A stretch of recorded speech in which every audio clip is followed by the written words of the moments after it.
എനിക്ക് ഭയങ്കര ഇഷ്ടമാണ്. അല്ല ഞാൻ പറയട്ടെ, പുള്ളിക്കാരിയുടെ ജീവിതത്തിൽ നിങ്ങൾ ആരെയും ഉപദ്രവിക്കാതെ പുള്ളിക്കാരി ഇഷ്ടമുള്ള രീതിയിൽ ജീവിക്കുന്നു. അതിനെന്താ പ്രശ്നം? ഇത്രയും ബോഡി ഷേമിങ് ചെയ്യേണ്ട ആവശ്യം ഉണ്ടെന്ന് എനിക്ക് തോന്നുന്നു. അല്ല എനിക്കത് അല്ല ഒരാളുടെ 90% കമന്റ് നോക്കി കഴിഞ്ഞാൽ നെഗറ്റീവ് വരുന്നത്. അവർ എന്ത് ചെയ്താലും നെഗറ്റീവ് പറയാനൊരു ആൾക്കാര്. ഞാൻ ഒരു കാര്യം പറയട്ടെ, ഇപ്പൊ എന്റെ അതല്ല എപ്പോൾ പറഞ്ഞു അത് പൊടിയാണ് കുറച്ചുകൂടെ പറയാനായിട്ട് അതിനെ പറ്റി. അല്ല മീൻസ് ഞാൻ സംസാരിച്ചത് ആളൊരു മോഡലിംഗ് ഫീൽഡിൽ വർക്ക് ചെയ്യണ കാരണം കൊണ്ടാണ്. അത് നമുക്ക് ഓരോരുത്തർക്കും ഒരു ആഗ്രഹം ഉണ്ടാവില്ല ഇന്ന രീതിയിൽ ഡ്രസ്സ് ചെയ്യണം. നമുക്ക് നമ്മുടെ സാറ്റിസ്ഫാക്ഷനാണ് വേണ്ടത്. അവർക്ക് എന്തോ വേറെ ന്യൂസിലൊക്കെ കണ്ടിട്ടുണ്ടായിരുന്നു, വേറെ കുറേ ജോബൊക്കെ വന്നതാണ്, അതിന് പോണില്ല. ആൾക്ക് എന്താണ് ഇഷ്ടം അത് ആൾ തീരുമാനിച്ച് ചെയ്യണോണ്ട് കുറ്റുള്ള പോലെ തോന്നുന്നില്ല. കാരണം എല്ലാവർക്കും ഒരു ആഗ്രഹം ഉണ്ടാവില്ല. ഇപ്പോൾ എനിക്ക് ഡ്രസ്സ് ഇട്ട് നല്ല രീതിയിൽ ഒരുങ്ങി നടക്കാനൊക്കെ ഭയങ്കര ഇഷ്ടമുള്ള ഒരാളാണ്. അതുപോലെ തന്നെ ആയിരിക്കുമല്ലോ അവർക്കും ആ ഒരു ഫീൽഡിലായിരിക്കും താല്പര്യം. അതുകൊണ്ടായിരിക്കും ആ ഒരു പ്രൊഫഷൻ ചൂസ് ചെയ്തത്. നമുക്ക് ഫോഴ്സ് ചെയ്യാൻ പറ്റില്ലല്ലോ അവർക്ക് താല്പര്യമില്ലാത്ത പ്രൊഫഷൻ തന്നെ ചൂസ് ചെയ്യണം കാര്യങ്ങളൊന്നും. അല്ല പിന്നെ ഒരു കാര്യം, പിന്നെ നമുക്ക് ഇഷ്ടപ്പെട്ടിരുന്ന ഒരു കലാകാരൻ്റെ ഭാര്യയെന്ന് കരുതി പുള്ളിക്കാരെ മരിച്ചുപോയി എന്ന് കരുതി ജീവിതകാലം മുഴുവനും അതിനെ ഓർത്ത് ദുഃഖിച്ചിരിക്കേണ്ട കാര്യമൊന്നുമില്ല. പുള്ളിക്കാർക്ക് ഒരു ലൈഫുണ്ട് അല്ലേ? വിഷമമില്ലെന്ന് ആര് പറഞ്ഞു? പുള്ളിക്കാർക്ക് ഓബ്വിയസ്ലി വിഷമം ഉണ്ടാവും. അതിലിപ്പോൾ നമ്മൾ കാണുന്നില്ല എന്നേ ഉള്ളൂ. മനസ്സിലായില്ലേ? പുള്ളിക്കാരി ജീവിക്കട്ടെ. പുള്ളിക്കാരി ഇഷ്ടം പൊടി എന്തായാലും ഒരു കോസ്റ്റ്യൂം ചെയ്തിട്ട് പുള്ളിക്കാരെ ഫോട്ടോഷൂട്ട് വിളി. എനിക്ക് അത്രയ്ക്കാണ് കാണിച്ചു തരാം. എന്തായാലും രേണു പൊടിയെ ഒരു മെസ്സേജ് ചെയ്തോ, പൊടി ഒരു ഡ്രസ്സ് ചെയ്യുന്നതായിരിക്കും, ഒരു ഫോട്ടോഷൂട്ട് ചെയ്യുന്നതായിരിക്കും. നോക്കട്ടെ എന്ത് സംഭവിക്കാം. അല്ല പറഞ്ഞോ, പൊടി പറഞ്ഞു. എനിക്കിഷ്ടമാണ് ഒന്നും ചെയ്യാതെ മടി പിടിച്ചിരിക്കണേക്കാളും ഭേദം എന്തെങ്കിലുമൊക്കെ എഫേർട്ട് ഇട്ട് ഹാർഡ് വർക്ക് ചെയ്ത് സ്വന്തം കാര്യം നോക്കി ചെയ്യും. ഇപ്പൊ നിങ്ങൾ പോലും ഈ സമയത്ത് ഇരുന്ന് ഇതിൽ നെഗറ്റീവ് കമന്റ് ഇടുന്ന ആൾക്കാരെ പോലെയല്ല നിങ്ങൾ പണിയെടുക്കുന്നുണ്ട്. ഇവിടെ വന്നിരുന്ന് ഇത്രയും നേരം വെയിറ്റ് ചെയ്തിരുന്ന് നിങ്ങൾ എഫേർട്ട് കൊടുത്ത് നിങ്ങൾ വീഡിയോ ഷൂട്ട് ചെയ്ത് ഇതിനെ എഡിറ്റ് ചെയ്ത് നിങ്ങൾ ഇതിനെ അപ്ലോഡ് ചെയ്യുന്നുണ്ട്. ഇതുപോലും ചെയ്യാൻ പറ്റാത്ത കുറേ എണ്ണമാണ് ഇരുന്ന് നെഗറ്റീവ് കമന്റ് ചെയ്യുന്നത്. നിങ്ങൾ ശരി വയ്ക്കുന്നില്ലേ? അഭിമാനം തോന്നുന്നു നിങ്ങളെ കുറിച്ച് ആലോചിച്ചു. പണിയെടുക്കുന്നു. ആരെങ്കിലും പറഞ്ഞിട്ടുണ്ടോ നിങ്ങളെ പറ്റി ഇതേപോലെ? ഞാനേ പറയത്തുള്ളൂ, അത്രേ ഉള്ളൂ. കുറച്ച് നാളായി വന്നിട്ട്. അങ്ങനെയല്ല ഞാൻ പറഞ്ഞത്. എനിക്ക് ഇങ്ങനെ ഹാർഡ് വർക്ക് ചെയ്യുന്ന എല്ലാവരോടും എനിക്ക് റെസ്പെക്റ്റ് ഉണ്ട്. എസ്പെഷ്യലി ഈ ഒരു സിറ്റുവേഷനിൽ കുറേ സ്ട്രഗിൾ ചെയ്ത് വന്ന ഒരാളും കൂടിയാണ്. നമുക്കറിയാം, നമുക്ക് കുറേ കാര്യങ്ങളൊന്നും പബ്ലിക്കലി ഒന്നും പറയാൻ പറ്റുന്നുണ്ടാവില്ല. അവരുടെ ഉള്ളിൽ എത്രത്തോളം എപ്പോഴും വിഷമാണെന്ന് പറഞ്ഞിട്ട് എപ്പോഴും വിഷമിച്ച് നടക്കാൻ പറ്റില്ലല്ലോ. ഓരോരുത്തർക്കും മൂവ് ഓൺ ചെയ്യണ്ടേ. അപ്പോൾ അവർക്ക് ഇഷ്ടപ്പെട്ടൊരു സൈഡ് തിരഞ്ഞെടുക്കണേനെ നമ്മളിതിനാ വെറുതെ എതിർത്ത് അവരുടെ മനസ്സമാധാനം കളയുന്നു. അത്രേ ഉള്ളൂ. അല്ലാതെ വേറെ വേറൊരു കലാകാരൻ്റെ വൈഫ് മരിച്ചിട്ട് എന്താ പറയുക അടങ്ങിയൊതുങ്ങിയിരിക്കുകയാണ്. ഞാനൊരു റിവ്യൂ കണ്ടത്. അപ്പോൾ ഈ കുട്ടിയും അതുപോലെ തന്നെ ആവണമെന്ന് നമ്മളിങ്ങനെ ഫോഴ്സ് ചെയ്യാണ്. അങ്ങനെ ചെയ്യേണ്ട ആവശ്യം എന്തിനാണ്? അങ്ങനെ ഒരു കമ്പാരിസൺ തന്നെ എന്ന് നമുക്കറിയില്ല. പക്ഷേ പുള്ളിക്കാരിയുടെ ഇഷ്ടം, പുള്ളിക്കാരിയുടെ പാഷൻ, പുള്ളിക്കാരിക്ക് മനസ്സിന് സന്തോഷം തരുന്ന കാര്യങ്ങൾ ചെയ്യുന്നുണ്ടെങ്കിൽ അതിലൊരു കുറ്റമില്ല. ഇനി പുള്ളിക്കാരി എന്തെങ്കിലും ക്രിമിനൽ ക്രൈമോ അല്ലെങ്കിൽ പറഞ്ഞ എന്തെങ്കിലും ഡ്രഗ്സോ ഇങ്ങനെയുള്ള കാര്യങ്ങൾ എന്തെങ്കിലും ചെയ്യുകയാണെങ്കിൽ അതിനെ എതിർക്കും. അത്രേ ഉള്ളൂ. അല്ലാതെ ഇപ്പം ഈ പറഞ്ഞ കാര്യങ്ങളൊക്കെ ഒരാളുടെ ആഗ്രഹമില്ലേ? ഇപ്പം നിങ്ങളെ ഇഷ്ടപ്പെട്ട ഒരു കാര്യമാണ് നിങ്ങൾ ചെയ്യുന്നത്, അത് അവരെ അനുവദിക്കും അതിനനുസരിച്ച്. പിന്നെ കമൻറ്റ് ചെയ്യുന്ന ആൾക്കാരുടെ അടുത്ത് എന്താ പറയുക, ഇതിൽ മെജോറിറ്റി കമൻറ്റ്സും ചുമ്മാ ഫേക്ക് ആയിട്ടുള്ളതാണ്. പിന്നെ കുറേ പേര് ഫ്രസ്ട്രേറ്റഡ് ആയിട്ട് ഇരുന്നിട്ട് അവരുടെ ലൈഫിൽ ഒന്നും ചെയ്തിരിക്കുമ്പോൾ ആൾക്കാർ എന്തെങ്കിലുമൊക്കെ ചെയ്യുമ്പോൾ അത് കണ്ടിട്ട് എന്ത് ചെയ്യും? ഹലോ വീഡിയോ ഉണ്ടേ? പുള്ളിയുടെ എക്സ്പ്രഷൻ എനിക്ക് ഇഷ്ടപ്പെട്ടേട്ടാ. ഏത് ചാനൽ ബ്രോ? നീലക്കൂല സ്റ്റാഫാണല്ലേ? നീ എന്ത് വീഡിയോ എടുക്കാത്ത? മനസ്സിലായി. അപ്പൊ അത്രേ ഉള്ളൂ.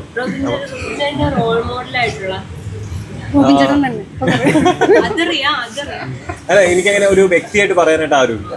ഞാൻ എൻ്റെ വീഴ്ചകൾ തന്നെയാണ് ആക്ച്വലി എൻ്റെ ഇൻസ്പിറേഷൻ ആക്കി എടുക്കുന്നത്. എവിടേക്ക് വീണിട്ടുണ്ടോ തെറ്റുകൾ തിരിച്ച് ആവർത്തിക്കാതിരിക്കാൻ ശ്രമിക്കും, തിരിച്ച് നല്ല രീതിയിൽ ജീവിക്കാൻ വേണ്ടി ശ്രമിക്കും. അത്രേ ഉള്ളൂ. ഒരുപാട് മാറ്റങ്ങൾ ഇപ്പം എന്നിലില്ലേ? പണ്ടതുപോലെ അല്ലല്ലോ.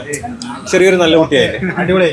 ഈ മദ്യം സിഗരറ്റും ഒക്കെ നല്ലതാകുമ്പോഴാണല്ലോ വിൽക്കുന്നത് ഗവൺമെന്റ്. അല്ല ഞാൻ പറയട്ടെ, ഒന്നാമത്തെ കാര്യം മദ്യം ഈ പറഞ്ഞാണെങ്കിൽ സിഗരറ്റിനൊന്നും ഞാൻ ഒരിക്കലും എന്ത് ചെയ്യുന്നില്ല. മദ്യം എപ്പോഴെങ്കിലും ഒക്കേഷനിൽ ആരെങ്കിലും കുടിച്ചാലും അതൊരിക്കലും സങ്കടം വരുമ്പോഴോ അല്ലെങ്കിൽ ജീവിതം നശിപ്പിക്കാനോ വേണ്ടി ഒരിക്കലും എടുക്കണമെന്ന് ഞാൻ ഒരിക്കലും ആഗ്രഹിക്കുന്നില്ല. രണ്ടാമത്തെ കാര്യം, ഗവൺമെൻറ് എന്തിനാണ് ഇതൊക്കെ ചെയ്യുന്നത് എനിക്ക് അറിഞ്ഞൂടാ കേട്ടോ.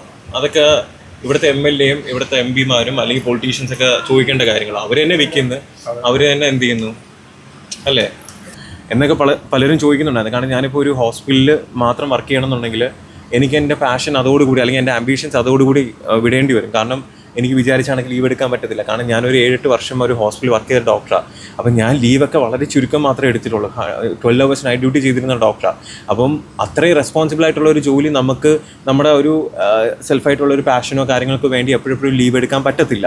കാരണം അങ്ങനെ ഒരു പ്രൊഫഷൻ അല്ല നമ്മുടേത്. സോ ഇതെന്ന് പറയുമ്പോഴത്തേക്ക് ഒരു കമ്പനിയുടെ ഇൻ്റർനാഷണൽ മെഡിക്കൽ കമ്പനിയുടെ ബ്രാൻഡ് അംബാസഡറാണ്. അതിനുപരി എൻ്റെ പാഷനും എൻ്റെ ആഗ്രഹങ്ങളും ഇതെല്ലാം ചേസ് ചെയ്യാനായിട്ടും എനിക്കുള്ള സമയം കിട്ടും. അത്രേ ഉള്ളൂ. സോ നിങ്ങളും നിങ്ങളുടെ പാഷനും അല്ലെങ്കിൽ നിങ്ങൾക്ക് അച്ചീവ് ചെയ്യാനുള്ള കാര്യങ്ങളെല്ലാം സമയമെടുത്ത് പേഷ്യൻ്റായിട്ട് വെയിറ്റ് ചെയ്ത് ആ സമയത്ത് നമ്മൾ പേഷ്യൻ്റായിട്ട് വെയിറ്റ് ചെയ്യുന്ന സമയത്ത് അല്ലെങ്കിൽ നമ്മൾ ക്ഷമയോടെ കാത്തിരിക്കുന്ന സമയത്ത് ഒരുപാട് പേര് നമ്മളെ കുറ്റപ്പെടുത്തും. ഇഷ്ടംപോലെ ആൾക്കാർ നമ്മൾ കുറ്റപ്പെടുത്തും. നമ്മൾ ഇഷ്ടപ്പെടുന്ന ആൾക്കാർ വരെ നമ്മൾ ഉപദേശിക്കാൻ വരും. പക്ഷെ നമ്മൾ മനസ്സിൽ നമ്മൾ ചെയ്യുന്ന കാര്യങ്ങൾ ശരിയാണ് എന്നുണ്ടെങ്കിൽ ഇതേപോലെ ഒരു ദിവസം നമ്മുടെ ജീവിതത്തിലും വരും. അങ്ങനെ ബിഗ് ബോസിന് ശേഷം 3 വർഷങ്ങൾക്ക് ശേഷം തിരിച്ചെൻ്റെ മെഡിക്കൽ പ്രൊഫഷനിൽ അതൊരു ബ്രാൻഡാണ്. എനിക്ക് തോന്നുന്നു ഡോക്ടേഴ്സിൽ കേരളത്തിൽ ഒരു സെലിബ്രിറ്റി ബ്രാൻഡ് അംബാസഡറായിട്ട് ഒരു ഇൻ്റർനാഷണൽ മെഡിക്കൽ കമ്പനിയിൽ ജോയിൻ ചെയ്യാൻ സാധിച്ചത് എനിക്ക് ഭയങ്കര പ്രൗഡായിട്ട് ഫീൽ ചെയ്യുന്നു. ഞാൻ പറയുന്ന കണക്ക് ഭയങ്കര വലിയ ടാലൻ്റ് ആയിട്ടുള്ള ഡോക്ടറോ കാര്യങ്ങളൊന്നുമല്ല. എൻ്റെ ഹാർഡ് വർക്ക് ഞാൻ അത്രയും കൺസിസ്റ്റൻ്റായിട്ട് പേഷ്യൻ്റായിട്ട് ഇരുന്നത് കൊണ്ട് മാത്രമാണ് എനിക്കൊരു അച്ചീവ്മെൻറ്റ് നേടാൻ സാധിച്ചത്. അപ്പം ഇത് കാണുന്ന ഓരോരുത്തരും നിങ്ങളുടെ ലൈഫിലും ഓരോ ആഗ്രഹങ്ങളും നേടാൻ വേണ്ടി പ്രയത്നിക്കുക. മറ്റുള്ളവർ നിങ്ങളെ ഉപദേശിക്കാൻ വരും. നല്ല ഉപദേശമാണെങ്കിൽ എടുക്കുക. അല്ല വെറുതെ നിങ്ങളെ കുത്താൻ വേണ്ടി വരികയാണെങ്കിൽ ഒരിക്കലും അത് നിങ്ങൾ ഉൾക്കൊള്ളേണ്ട കാര്യമില്ല. നിങ്ങൾക്ക് എന്ത് മനസ്സിന് ശരിയെന്ന് തോന്നുന്നോ അത് മാത്രം ചെയ്യുക. ലീഗലായിട്ടുള്ള കാര്യം കേട്ടോ. ഇനി മനസ്സിന് ശരിയെന്ന് തോന്നിയിട്ട് ഇനി ഡ്രഗ്സ് ഇതൊക്കെ എടുത്ത് കഴിഞ്ഞിട്ട് അവസാനം എന്നെ മണ്ടേ കൊണ്ടുവരുന്നത്. പിന്നെ ദൈവത്തോർത്ത് ഡ്രഗ്സ് യൂസ് ചെയ്യരുത്. ഞാൻ എൻ്റെ ഈ 35 വയസ്സ് വരെയും ഇന്നേ വരെ കള്ളു കുടിക്കുക, സിഗരറ്റ് വലിക്കുക, ഡ്രഗ്സ് എടുക്കുക അല്ലെങ്കിൽ ഒരു വിധമായിട്ടുള്ള അങ്ങനത്തെ ഒരു കാര്യം ഞാൻ ഇന്നേ വരെ ചെയ്തിട്ടില്ല. ഓക്കെ, അത് ആരും എൻ്റെ അടുത്ത് ചെയ്യല്ലെന്ന് പറഞ്ഞുകൊണ്ടല്ല, ഞാൻ അത് ചെയ്തിട്ടില്ല. എൻ്റെ ലഹരി എന്ന് പറയുന്ന ജീവിതത്തിൽ എവിടെയെങ്കിലുമൊക്കെ എത്തുക അല്ലെങ്കിൽ ഒരുപാട് കാര്യങ്ങൾ അച്ചീവ് ചെയ്യുക, ഇതൊക്കെ തന്നെയായിരുന്നു എൻ്റെ ലഹരി. നിങ്ങളും നിങ്ങളെ പാഷൻ അല്ലെങ്കിൽ നിങ്ങളുടെ ആഗ്രഹങ്ങളെ നിങ്ങൾ ലഹരിയാക്കി എടുക്കുക.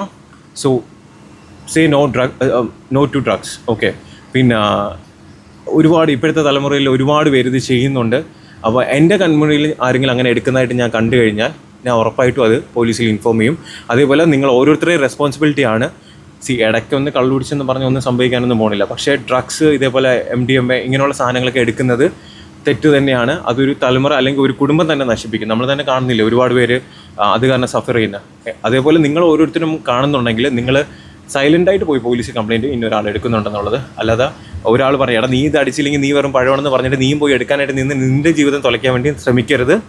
സോ ഇപ്പോഴത്തെ തലമുറ നല്ല തലമുറയാണ്. കാരണം എനിക്കറിയാവുന്ന ഒരുപാട് കുട്ടികൾ, കാരണം ജെൻസീസിനെ പൊതുവേ എന്ത് ചെയ്യാറുണ്ട്, ആൾക്കാർ ഭയങ്കരമായിട്ട് കോർണർ ചെയ്യാറുണ്ട്. പക്ഷേ ജെൻസി കിഡ്സ് എന്ന് പറയുന്നത് ഭയങ്കര ബ്രില്യൻ്റ് ആയിട്ടുള്ള അല്ലെങ്കിൽ ലൈഫിനെ പറ്റി വിഷനുള്ള അല്ലെങ്കിൽ നല്ല ആംബീഷ്യസ് ആയിട്ടുള്ള ആൾക്കാരാണ്. അതിൽ 90% ആൾക്കാർ ഞാൻ കണ്ടതിൽ ഇന്നേ വരെ ഒരു മോശം ഉണ്ടെന്ന് എനിക്ക് തോന്നുന്നില്ല. മേ ബി ഒരു 5-10% ഉണ്ടായിരിക്കാം. അത് കാരണം ബാക്കിയുള്ളവർ ജഡ്ജ് ചെയ്യലെന്നും കൂടെ എനിക്ക് വിനീതമായ എൻ്റെ ഒരു അപേക്ഷയാണ്. എന്താണ് നമ്മളെന്താ മില്ലേനിയല്ല അല്ലേ, 90s എന്താണ് പറയുന്നത്, 90s കിഡ്സ് അല്ലേ, തന്തവൈബ് എന്ന് പറയല്ലേ, ചിരിക്കണ്ട താങ്കളും തന്നെ. ഇതിൽ 2000 കിഡ്സ് ആരും ഇല്ലല്ലോ. കണ്ട നമ്മൾ കണ്ടില്ലേ, നമ്മൾ 90s കിഡ്സ് കണ്ടില്ലേ? അല്ല ഞാൻ സംസാരിക്കുകയല്ലേ, എൻ്റെ ഒരു സ്പേസ് എന്നതാ. പിന്നെ ഞാൻ പറഞ്ഞില്ലേ ഈ ഒരു 3 വർഷവും എനിക്ക് നല്ലൊരു സപ്പോർട്ടായിട്ടാണ് എൻ്റെ വൈഫ് എൻ്റെ കൂടെ ഉണ്ടായിരുന്നത്. കാരണം എൻ്റെ ജീവിതത്തിൽ ഒരുപാട് ഘട്ടങ്ങളിൽ എനിക്ക് ഒരുപാട് വീഴ്ചകളും ഒരുപാട് പ്രശ്നങ്ങളും ഒരുപാട് കാര്യങ്ങളെല്ലാം സംഭവിച്ച സമയത്തും എനിക്ക് ഭയങ്കര ഒരു സപ്പോർട്ടിങ് സിസ്റ്റമായിട്ട് എന്നെ ഒരുപാട് രീതിയിൽ എൻ്റെ ഒരു സ്ട്രെങ്ത് ആയിട്ട് എൻ്റെ കൂടെ നിന്നു. ഇന്ന് സത്യം പറഞ്ഞാൽ ഭയങ്കര ഒരു പ്രൗഡായിട്ട്, കാരണം ഞാൻ അത്രയും കഷ്ടപ്പെട്ടതിൻ്റെ ഒരു ബലം എനിക്ക് പുള്ളിക്കാരിയുടെ ഫ്രണ്ടിൽ വെച്ച് അത് അച്ചീവ് ചെയ്ത് കാണിക്കാൻ പറ്റിയതിലും ഭയങ്കര അധികം സന്തോഷമുണ്ട്. സോ എന്നെ ഇഷ്ടപ്പെടുന്ന എല്ലാവർക്കും ഒരുപാട് നന്ദി. നിങ്ങൾക്ക് എല്ലാവർക്കും ഒരുപാട് നന്ദി. കാണുന്ന എല്ലാവർക്കും ഒരുപാട് നന്ദി. ഇനി ആരും ഡ്രഗ്സ് എടുക്കരുത്. ഡ്രഗ്സ് എടുക്കുന്നവരെ പിടിപ്പിക്കണം, അത്രേ ഉള്ളൂ.